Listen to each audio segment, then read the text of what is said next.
नमस्कार, मेरा नाम कुमार गौतम है और आप देख रहे हैं इस वक्त लाइव शो न्यूज़ बाइस्कोप पर। और हम आज बात करेंगे राजधानी पटना के उन लोगों से जो अधिसूचना जारी होने के बाद किन मुद्दों पर इस बार जनता वोट करेगी, या क्या है इस बार चुनाव के मायने और किन किन मुद्दों के आधार पर इस बार जनता तय करेगी कि कौन बनेगा प्रधानमंत्री। तो इस वक्त हम राजधानी पटना के स्टेशन रोड में हैं, जहां हम जानेंगे जनता से और सुनेंगे कि जनता क्या कुछ कहती है और किन मुद्दों के आधार पर वोटिंग इस बार होनी है।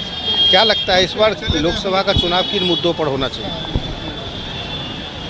इलेक्शन के बारे में हम क्या बोलेंगे। आप अपना रोज दुकान लगाते हैं, सजाते हैं, सवार दुकान तो लगा रहे हैं, मगर इतनी महंगाई बढ़ गया है और हम लोग का कमाई जो एकदम ख़त्म हो गया है। जितने हम लोग पहले कमाते थे, मजदूरी मिल जाता था, वो हिसाब से अभी हम लोग का मजदूरी नहीं मिल पा रहा है।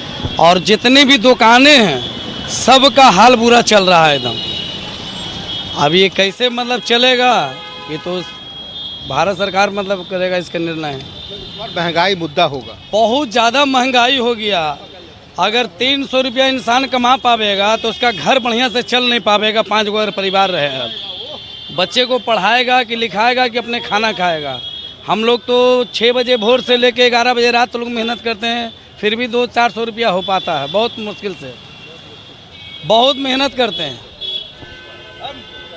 मान के चले कि इस बार महंगाई मुद्दा होगा। सरकार तो इतनी महंगाई बढ़ा दिया कि क्या बोलने के कोई हिसाबे नहीं है। मतलब सर, ये इस बार का क्या लगता है, इस बार का मुद्दा? देखिए, इस बार सबसे बड़ी बात है कि जो सरकार सत्ता में ये कह के आई थी कि हम हर एक सालाना 2 करोड़ रोज़गार देंगे नौजवानों को, तो उन नौजवानों के साथ धोखा हुआ है। केंद्र की जो मतलब केंद्रीय जो पद हैं, चाहे वो रेलवे की हो, चाहे वो बैंक की हो, चाहे अन्य जो विभाग हैं, उसमें 30 लाख सरकारी पद खाली हैं। अभी देखिए, हाल फिलहाल में रेलवे की वैकेंसी आई, जहां लाखों लोग जो है सो परीक्षा फॉर्म भरने से वंचित हो गए, वहां पे मात्र 5000 सीट आई है।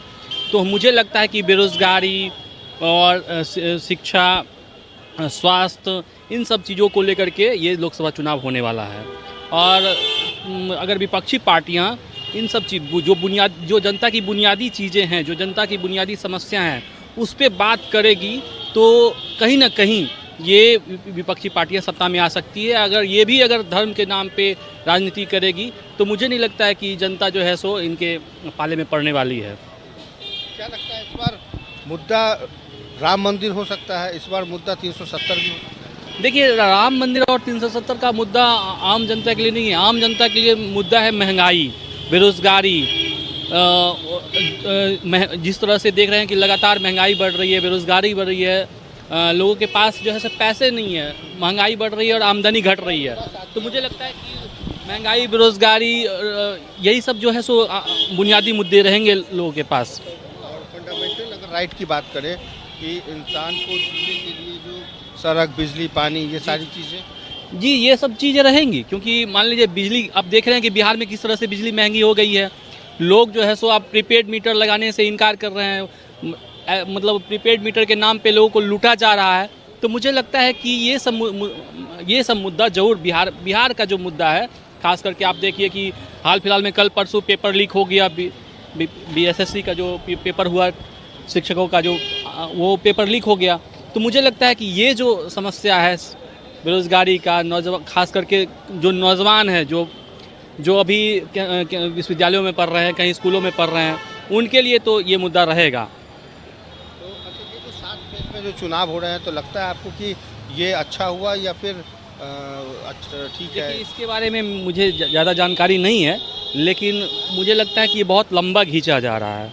थोड़ा सा कम इसको करके, क्योंकि टेक्नोलॉजी इतना आगे बढ़ चुकी है। जब टेक्नोलॉजी नहीं थी तो उस समय जो है सो बहुत कम समय में चुनाव को पूर्ण करा दिया गया था। लेकिन जब टेक्नोलॉजी आगे बढ़ गई है, फिर भी इसको 80 दिनों में खींचना, मुझे लगता है कि ये सही नहीं है। इसको कम सीमित करके किया जा सकता था।